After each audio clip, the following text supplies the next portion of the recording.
प्यारे छात्रों, मैं सूर्यकांत विश्वकर्मा राष्ट्रीय इंटर कॉलेज बाली में आप सभी का स्वागत करता हूं। प्यारे छात्रों, इसके पिछले कक्षा में हम लोग प्रतिबिंब का दर्पण में प्रतिबिंब का बनना पढ़ा जा रहा था और उसमें हम लोग यह चीज़ पढ़े थे कि जब वस्तु वक्रता केंद्र और फोकस के बीच रखी गई हो, तो जब वस्तु वक्रता केंद्र और फोकस के बीच रखी है ए बी वस्तु, तो उसका प्रतिबिंब कहाँ पर और कैसा बना, तो इसको हम लोग यहाँ पे बनाया गया है कि प्रतिबिंब वक्रता केंद्र और अनंत के, वक्रता केंद्र यहाँ पर है और इधर अनंत है, उसके बीच में बना और उल्टा बना। ए बी वस्तु है, जस्ट इसका ए डैश बी डैश प्रतिबिंब बना जो कि उल्टा है और वस्तु से ए बी वस्तु है इससे बड़ा बना और वास्तविक बना। ठीक जस्ट इसके बाद जो है हम लोग आज नेक्स्ट टॉपिक पढ़ेंगे कि जब वस्तु ए बी जो वस्तु है वह फोकस पर रखी गई हो तो उसका प्रतिबिंब कहाँ और कैसा बनेगा। तो आज का हम लोगों का है जब वस्तु फोकस पे रखी गई हो, फोकस पर रखी गई हो। जब वस्तु फोकस पे रखी गई है, यहाँ पे यह एक दर्पण है और यहाँ पे फोकस है। इस फोकस पे हम वस्तु को रख दिया गया। ए बी वस्तु जो है ठीक कहाँ पे रख दिया गया है, फोकस पे। इसको आप लोग देख सकते हैं। एक प्रकाश की किरण यह मुख्य अक्ष है, एक प्रकाश की किरण मुख्य अक्ष के समानांतर जाएगी। यहाँ पे दर्पण का वक्रता केंद्र है, यहाँ पे फोकस है। तो जो प्रकाश की किरण मुख्य अक्ष के समानांतर जाता है वह दर्पण से परावर्तित होने के बाद फोकस से होकर के चला जाता है। यह फोकस से होकर प्रकाश की किरण चला गया। दूसरी जो प्रकाश की किरण है वह वक्रता केंद्र से होकर के जाएगी। तो वक्रता केंद्र से होकर के जाएगी तो उसी रास्ते पर वापस लौट जाएगी। यहाँ पे वक्रता केंद्र इस तरह से प्रकाश किरण जा रही है, यहाँ से टकराने के बाद ठीक वक्रता केंद्र से ही वह वापस लौट जाएगी। यहाँ से वक्रता केंद्र से जो प्रकाश की किरण जाएगी दर्पण से टकराने के बाद ठीक वक्रता केंद्र से वह लौट जाएगी। दूसरी प्रकाश की किरण फोकस से होके जा रही है। यहाँ पे आप लोग देख सकते हैं कि यह दोनों प्रकाश की किरण एक दूसरे के समानांतर निर्गत हो रही है और यह एक दूसरे के जब समानांतर निर्गत होगी तो कहाँ पर जाकर कट करेगी, अनंत पर कट करेगी।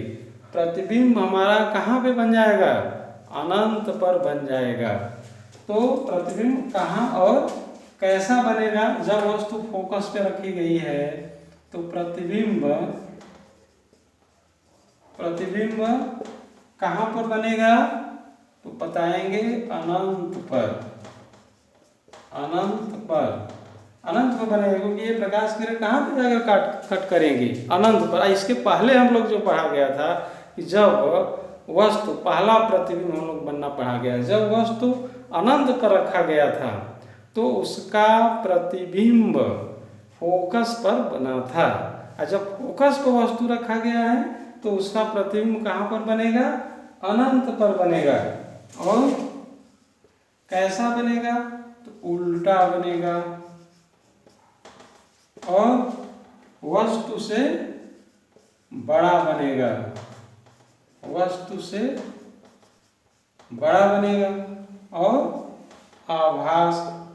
दोनों प्रकाश किरण अनंत में जाकर के कट करेंगी तो प्रतिबिंब जब प्रकाश की किरण एक दूसरे को कट करती हैं जहाँ पे, तो वहाँ पे प्रतिबिंब कैसा बनता है, बताएंगे वास्तविक।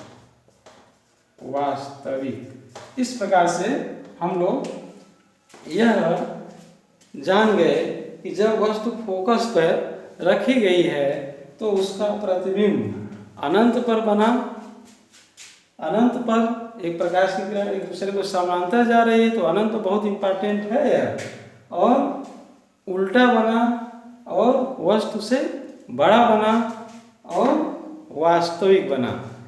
जस्ट इसके बाद हम लोग इसी क्रम में आगे पढ़ेंगे। हम लोग वस्तु को क्या किया जा रहा है, वस्तु को दर्पण के क्रमशः पास ले जाया जा रहा है। वस्तु जब वक्रता केंद्र के उधर था तो प्रतिबिंब छोटा बन रहा था, वक्रता केंद्र के जब इधर आ गया वस्तु रखना शुरू किए तो प्रतिबिंब का आकार बड़ा बनता गया। इधर रखने के क्रम में दर्पण के हम लोग जो है वस्तु को, यहाँ पे ध्रुव है, पहले भी हम लोग पढ़ चुके हैं, तो फोकस और ध्रुव के बीच रखेंगे तो प्रतिबिंब अब देखिए कहाँ पर और कैसा बनेगा। ये कई बार पूछा भी गया है क्वेश्चन को। वस्तु को हम लोग जो है अब रखेंगे, वस्तु को जो है हम लोग रखेंगे फोकस और ध्रुव के बीच में। दर्पण है और ये फोकस है, इसके बीच में कहीं भी वस्तु को रख दिया गया है, ये भी वस्तु है। अब इसके द्वारा, दर्पण के द्वारा, ये अवतल दर्पण है, इसके द्वारा प्रतिबिंब कहाँ पर और कैसा बनेगा। तो एक प्रकाश की किरण हम लोग इसके समानांतर ले जाएंगे। समानांतर प्रकाश की किरण जो जाएगी दर्पण से टकराने के बाद कहाँ पे से चली जाएगी, हम लोग ये जानते हैं कि फोकस से होकर के निकल जाएगी। यहाँ से फोकस से होकर के निर्गत हो गई। दूसरी प्रकाश की किरण वक्रता केंद्र से होकर के जाती है, तो यहाँ पे वक्रता केंद्र से होकर के अगर जाएगी तो वक्रता केंद्र से होते हुए निकल जाएगी।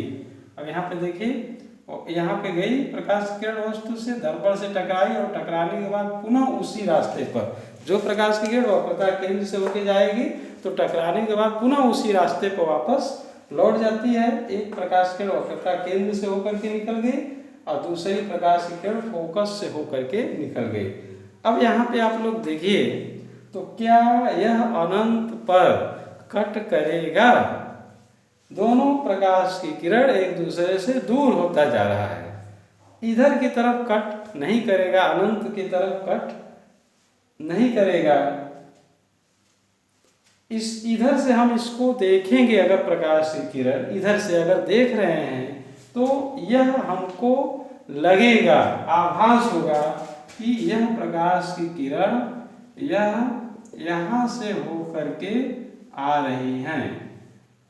यह हमारा मुख्य अक्ष है तो लगेगा कि यहाँ से होकर के आ रही हैं, तो प्रतिबिंब यहीं पर बन जाएगा।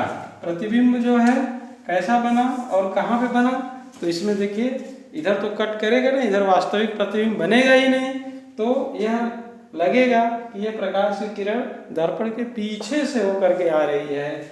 इसलिए हम लोग यह इस चीज को समझ लिया गया कि जो प्रतिबिंब है वह पहला कहाँ पर बना, तो दर्पण के पीछे बना, और वास्तविक बना कि आभासी बना, तो बताएंगे आभासी बना, और तीसरा थर्ड सीधा बना, और फोर्थ यह सीधा बना, आभासी बना, दर्पण के पीछे बन गया जो है यह। और जो है हम लोग जो है इस चीज को जो है जान गए कि दर्पण के पीछे आभासी और सीधा बनता है, वस्तु से बड़ा बनता है। दर्पण के पीछे बना और बड़ा बना, ऐसा बना, बड़ा बन गया। जस्ट इसी के बाद हम लोग जो है हम लोग अवतल दर्पण में प्रतिबिंब का बनना पढ़ लिया गया। जस्ट इसी के बाद हम लोग पढ़ेंगे उत्तल दर्पण में प्रतिबिंब का बनना। तो नेक्स्ट हमारा जो हेडिंग होगा उत्तल दर्पण। हम लोग अवतल दर्पण का पढ़ लिया गया, अब उत्तल दर्पण में प्रतिबिंब का बनना पढ़ेंगे।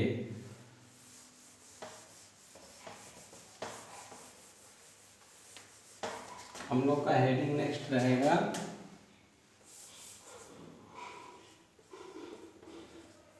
उत्तल दर्पण में प्रतिबिंब का बनना। तो उत्तल दर्पण में हम लोग एक उत्तल दर्पण ले लेते हैं। यह एक गोला है जिसके अंदर की तरफ पॉलिश कर दिया गया, तो उभरे हुए तल से प्रकाश का परावर्तन हो गया। कौन सा दर्पण हो जाएगा? उत्तल दर्पण में। उत्तल दर्पण में इधर से प्रकाश का परावर्तन हो गया उभरे हुए तल से। इसके ठीक सामने AB हमने एक वस्तु को रख दिया गया। इसमें वक्रता केंद्र कहाँ पे होगा? गोला तो ऐसे बनेगा, तो वक्रता केंद्र यहाँ पर होगा, ठीक इसके बीच में फोकस होगा। इसमें जो है AB जो वस्तु है, यह एक प्रकाश की किरण इसके समानांतर ले जाते हैं। जो प्रकाश किरण समानांतर जाता है वह कहाँ से होकर जाएगा? फोकस के सीध से होकर के वह निकल जाएगा। तो यह प्रकाश की किरण इस तरह से यहाँ से प्रकाश किरण ऐसे आएगी और ऐसे निकल जाएगी। यहाँ से हम देखेंगे तो ये लगेगा कि कहाँ से आ रही है? फोकस से। और दूसरी प्रकाश की किरण हम लोग ले लिए वक्रता केंद्र से। यहाँ से प्रकाश किरण जाएगी, तो अगर ये वक्रता केंद्र पर जाती तो यहाँ से टकराकर फिर इसी रास्ते से वापस लौट जाती। इस प्रकार से जो दोनों प्रकाश की किरण एक दूसरे को काटती हुई प्रतीत होती है, A डैश B डैश, वहीं पे प्रतिबिंब बन जाएगा। उत्तल दर्पण में प्रतिबिंब जो है कहाँ पर बना हम लोगों का? प्रतिबिंब पहला किधर की तरफ बना? दर्पण के पीछे। और कैसा बना? आभासी। वास्तविक यहाँ बनेगा नहीं, प्रकाश किरण काटती हुई प्रतीत होती है, इसलिए प्रतिबिंब कैसा बन गया? आभासी। और थर्ड पॉइंट, वस्तु से कैसा बना? वस्तु से छोटा बना। और फोर्थ पॉइंट कैसा बना है? सीधा बना, सीधा बन गया। कहने का मतलब यह है कि उत्तल दर्पण में वस्तु को कहीं भी अगर रख दिया जाए, कहीं भी अगर रख देंगे तो इसका प्रतिबिंब दर्पण के पीछे बनेगा, और दर्पण के पीछे बनेगा, आभासी बनेगा, वस्तु से छोटा बनेगा और सीधा बनेगा। इस दर्पण का हम लोग उपयोग भी करते हैं। दर्पण का उपयोग, उत्तल दर्पण का उपयोग कहाँ करते हैं, अवतल दर्पण का उपयोग कहाँ करते हैं, इस चीज़ को हम लोग जो है नेक्स्ट पीरियड में पढ़ा जाएगा। धन्यवाद।